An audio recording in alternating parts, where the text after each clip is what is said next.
Upgrade. What is Upgrade about? Upgrade, the basic plot is about a guy who one day going home with his wife got into some sort of a carjack. Wife is killed. He is critically injured, got stuck in a wheelchair, and then he was offered a chance to be implanted with a microchip that can help him walk again. But then you found out not only was he able to walk, the microchip and turn him almost superhuman. And he uses this kind of ability to go out and find the people that killed his wife and seek revenge on them. So it's kind of a revenge movie with a twist.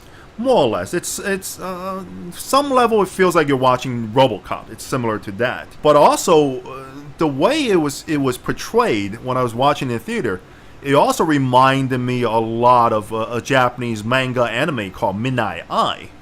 And Midnight Eye the story was about a detective, that was in the near future, set in Tokyo. And during his first case, he was seriously injured by a crime boss, and lost one of his eye. But they threw him into the river, and he thought he was going to die. But then for some reason, somebody saved him and give him this cybernetic eye that is a computer terminal that could connect to the rest of the world through the internet. And he was able to control cars and planes electronically, even open locked doors and everything.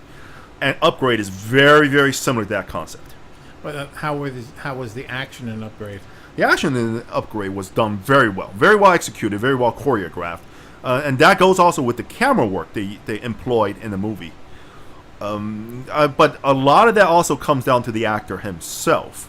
That's Logan Marshall-Green. Logan Marshall-Green really surprised me. Never really heard about this guy before. I looked him up a little bit afterward. He's been in a few movies. But even in Spider-Man: Homecoming, but I don't even remember him from that.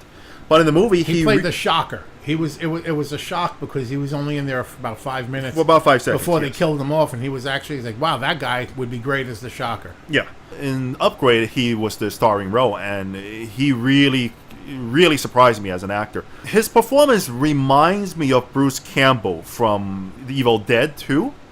Where there are moments when there was a scene when Bruce Campbell's hand was taken over by an evil entity and he had to fight his hand. The movie has similar scenes where the guy is no longer in control of his body because it's a computer chip.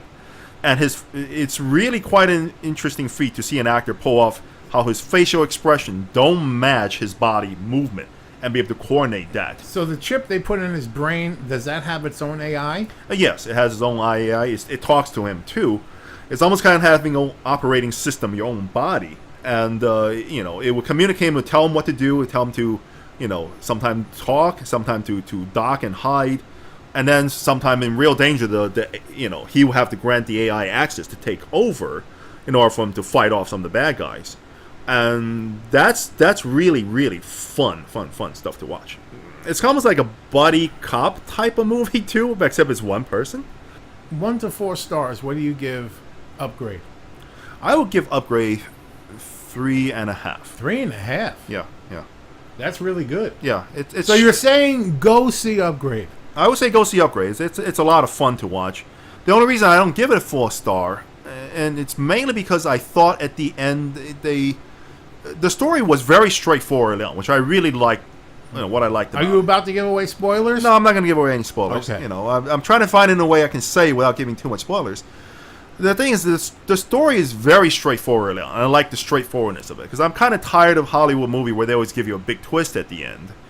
Unfortunately, they did pull a twist, and I thought the twist complicated slightly and not made it as enjoyable as it is. Not that it crippled or destroyed the movie anyway whatsoever. I would have preferred without it, but that's just personal preference, because I've heard other reviewers, they really like the twist, so that's up to you. Well, I'm going to take your word for that, because usually we have the same kind of movie taste, and when I have a chance, I will definitely be checking out Upgrade. Yes, go see Upgrade. You'll have a good time in it. I guarantee you that.